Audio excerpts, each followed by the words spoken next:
ಅಮ್ಮನ ರೂಮ್ ಒಳಗಡೆ ಬಂದೆ, ಒಂದು ಫೋಟೋ ನೋಡಿದೆ. ಯಾವಾಗ ತೆಗೆದಿದೆ ಅದು ಫೋಟೋ? ಅದು ಟಿ ನಗರಲ್ಲಿ ಚೆನ್ನೈನಲ್ಲಿ ಇದ್ದಾಗ ಅದೇನದು ಇದು ಸಿದ್ದಮ್ಮ ಅಂತ ಒಂದು ಪಿಕ್ಚರ್, ಅದು ಗುಂಡು ಸಿದ್ದಮ್ಮ ಅನ್ನೋ ಏನೋ ಒಂದು ಬರುತ್ತೆ. ಅದು ಆ ಟೈಮಲ್ಲಿ ಟಿ ನಗರ್ನಲ್ಲಿ ಪಾಂಡಿ ಬಜಾರಲ್ಲಿ ತೆಗ್ದಿರೋ ಫೋಟೋ. ಅಣ್ಣ ಅವ್ರ ಜೊತೆಲಿ ಅದು 2 ಫೋಟೋಗಳಿದಾವಲ್ವಾ? ಹೌದು, ಒಂದು ಅಮ್ಮನು ಅವರು ನಾನು, ಇನ್ನೊಂದು ಯಜಮಾನ್ರು ನಾವು.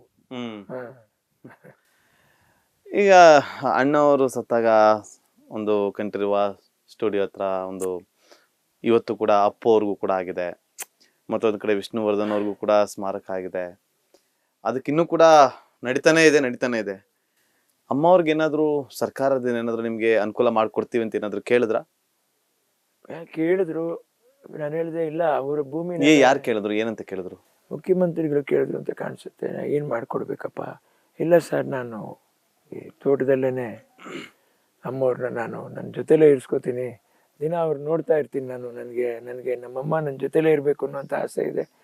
ಅದು ಈ ಭೂಮಿಗೆ ಅವರೇ ಒಡೆಯರು, ಅವ್ರ ಒಡೆತನದ ಭೂಮಿನಲ್ಲಿ ಅವರೇ ಒಡೆತಿಯಾಗಿ ಸಂತೋಷವಾಗಿರಲಿ ಇಲ್ಲಿ ನನ್ನ ಜೊತೆಲಿ ಅನ್ನುವಂಥದ್ದು.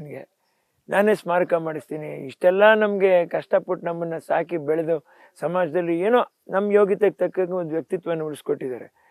ಆ ಉಳಿಸ್ಕೊಟ್ಟಿರೋದು ಅವ್ರ ವ್ಯಕ್ತಿತ್ವನ ಉಳಿಸ್ಬೇಕಾಗಿದೆ. ಇದು ನಮ್ಮ ಕರ್ತವ್ಯ. ಒಂದು ಕಡಿಮೆ ಅಂದರೆ ಒಂದು 50-60 ಲಕ್ಷದಲ್ಲಾದರೂ ಒಂದು ಅಮ್ಮವ್ರಿಗೆ ಒಂದು ಒಳ್ಳೆ ಸ್ಮಾರಕ. ಆಮೇಲೆ ಕಂಪ್ಲೀಟ್ ಮಳೆಗಾಲದಲ್ಲೂ ಕೂಡ ಜನಗಳು ದರ್ಶನ ಮಾಡ್ಬೋದು. ಮಳೆಗಾಲದಲ್ಲೂ ಅಭಿಮಾನಿಗಳು ದರ್ಶನ ಮಾಡ್ತಕ್ಕಂಥ ಒಂದು ವಿಷಯನ ತುಂಬ ಚೆನ್ನಾಗಿ ನನ್ನ ತಾಯಿಯವರೇ ಅದನ್ನು ನನಗೆ ತರಿಸಿದ್ರು.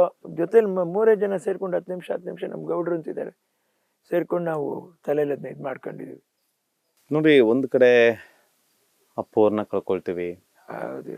ಇನ್ನೊಂದು ಕಡೆ ವಿಜಯ ರಾಘವೇಂದ್ರ ಅವರ ಪತ್ನಿ, ಮತ್ತೊಂದು ಕಡೆ ಅಮ್ಮ ಚಿರು ಸರ್ಜಾ. ಏನಾಗ್ತಾ ಇದೆ? ಯಾಕೆ ಸ್ಯಾಂಡಲ್ವುಡ್ ನಲ್ಲಿ ಇಂಥ ಮೇರು ನಟರೇ ಈ ತರ ಹೋಗ್ತಾ ಇರೋದು? ಬೇಜಾರಾಗುತ್ತೆ. ಏನ್ ಪ್ರಶ್ನೆ ಕೇಳಬೇಕು ಅನ್ನೋದೇ ನಾನು 4-5 ಸರಿ ಆಗ್ಬೇಕಾಗಿತ್ತು ನಾನು ಸತ್ತು ಹೋಗಿ. ಯಾಕಂದ್ರೆ ಕೊರೋನಾ ಟೈಮಿಂದ ತುಂಬಾನೇ ನಾನು ನೋವು ಅನ್ಭವಿಸ್ಕೊಂಡ್ ಬಂದೆ. ನಾನು ಆರೋಗ್ಯ ಕ್ಷೀಣಿಸೋದು ಸರಿಯಾಗೋದು. ಒಂದ್ಸರಿ ನನಗೆ ಅದೇ ಪುನೀತ್ ಅವ್ರು ತೀರ್ಕೊಂಡಿದ್ದು 1 ತಿಂಗಳಲ್ಲಿ ನಾನು ತೀರ್ಕೊಂಡು ಹೋಗ್ಬಿಡ್ಬೇಕಾಗಿತ್ತು. ಪಾಯ್ಸನ್ ಆಗಿಬಿಟ್ಟಿತ್ತು ನನಗೆ. ನಾನು ಸ್ಕ್ಯಾನಿಂಗ್ ಮಾಡಿದಾಗ ಫಸ್ಟ್ ಟೈಮು ಫುಡ್ ಪಾಯ್ಸನ್ ಅಂತಂತ ಹೇಳಿದ್ರು. ಸರಿ ಹೋಗುತ್ತೆ. ನನಗೆ ನಿಜವಾಗ್ಲೂ ಸತ್ಯವಾಗ್ಲೂ ಪುನೀತ್ ಅವರ ಒಂದು ಆ ಪರಿಸ್ಥಿತಿನ ಯೋಚನೆ ಮಾಡಿಬಿಟ್ಟು ಅನಿಸಿದ್ದೇನು ಅಂದರೆ, ನಮಗಿಂತ ಚಿಕ್ಕ ವಯಸ್ಸು ನಮ್ಮ ಕಣ್ಣು ಮುಂದೆ ಹೀಗೆ ಆಗ್ಬಿಟ್ರಲ್ಲ ಅನ್ನುವಂಥ ಶಾಕ್ ನನಗೆ ಇನ್ನೂ ರಿಲೀವ್ ಆಗಿಲ್ಲ. ನಾನು